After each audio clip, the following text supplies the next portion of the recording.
Coach, congratulations. Nice to be back home and get a solid win. Guys, a little bit of a slow start there, but it looked like they got it kick-started about midway through that first half. We knew before the game began, Brian, that we're playing against a good team in Gardner-Webb. It was just a few short years ago that they went to Kentucky and won at Rupp Arena. And this season already, they've beaten Clemson in the Virgin Islands. I watched them play against a very talented front line at LSU. And really the game was about 3 possessions throughout. And I think LSU ended up beating them by about 10. So coming into the game, we knew that they're 4 and they're 5. We talked about it in the pregame show. Jerome Hill and Tyrell Nelson are really good in the post. And sure enough, they had 18 points, 14 boards, and really did some major damage in the second half. Jerome Hill, number 34, is difficult to deal with because he's also an excellent passer. And a couple of their players, and I got to give Tyler Strange a lot of credit. 5 for 6 from 3. I think he came into the game shooting about 25 or 26% from 3. He's an excellent player, a really good passer, but 5 for 6 from 3. That puts their team in a different category when he's able to do that, because now you can't double or crowd the post because of the fear of the three-point shot. But they made 10 threes on us, which is never good. I hope that we can learn our lesson and kind of get a feel for how some of those threes happened. And then, like always, once in a while, a guy makes a good shot, and you have to give him credit. But the thing that I'm the most pleased about with our team tonight is when we really needed a spark, it wasn't our starters that did it. It was our bench. I think Parker Jackson Cartwright continues to come into the game and give us some great minutes. You think about this. He had 7 assists in 13 minutes. And he was the spark defensively and really has more of a command now than he did a couple weeks ago, which is great because we can put him in the game, rest TJ. We played him a little bit together.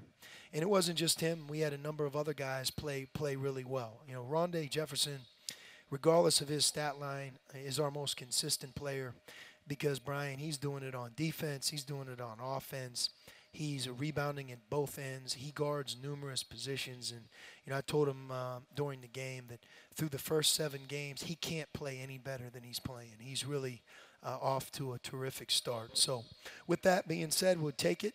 91-65. It didn't feel that way, but we'll move on. And obviously the game here on Saturday is a big one.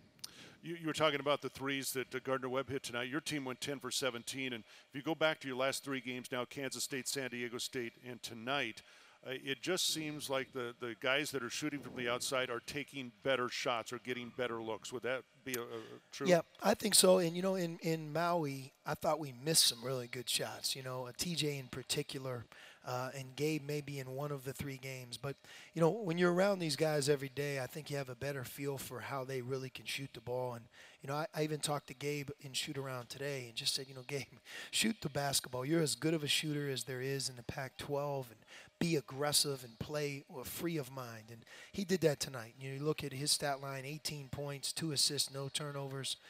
He did a really good job as well. Some of the best plays of the night happened with him running the floor and Parker or TJ Rondé finding him, and he did a good job. Also, I think Stanley, when you have 18 points and 8 rebounds, 26 minutes, he made it look easy, and he's getting better, which is a great sign for us. Go back to, you were talking about Parker Jackson Cartwright and, of course, TJ McConnell, your 2 primary ball handlers. Just looking at their stats now through 7 games, they've combined for 62 assists and only 14 turnovers in 7 ball games. That's really a pretty good duo to have. No question. Tonight was 15 assists to 1 turnover. Yeah. And if you think about that, that's a very dominating type of performance as a playmaker. And, I thought Parker did a good job in the second half on defense, too. The more situations that he's in and the more he understands college defense, the better he'll get. And he did a better job in his second half on defense than he even did in the first. But it's about game experience. Deuce, he's someone else that during that run, which, again, the game at that point was going back and forth, he did a really good job of scoring and finishing. The one where he used the shot fake, went up and scored it. That's where he's talented, and where he has to continue to develop is on the defensive end and rebounding. But, again, getting him minutes tonight and having a game like we had, I think it's very beneficial for our team moving forward. the earth moved just for a moment here tonight. You guys played a possession of zone defense. And the 3 went in. Yeah, exactly. That's right. it. So you're not going to see that for another 5 years. All right. Just a quick word about Gonzaga. This is two of the top programs in the West. It's a great series. We've had some great games between the two teams. And for the fans, this is going to be one of those special days on Saturday, I think. We scheduled Gonzaga because they're one of the best programs in the country, one of the elite programs in the West. They've done it over a 20-plus year period of time.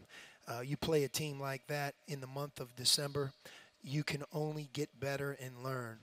The bigger picture is having them here in McHale and having an opportunity to play against a team who's going to have the season that they're going to have gives us a great non-conference opportunity, and we have to take advantage of it. But we're not going to go into this game holding our breath and go down that path of what happens if you lose, because when you play games like Michigan and Gonzaga, you know what, you can lose, and that's okay from this perspective that we're on a quest to get better. We're on a quest to learn more about our team.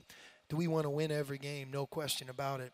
But when we show up in early January, there's not going to be any type of reservations of did we challenge ourselves enough. We're going to know in every experience that we go through, we grow and gain, and I really believe it's all about, continuing to develop throughout this long, long season. But we're excited for the opportunity. I think Gonzaga is one of the best teams in the country.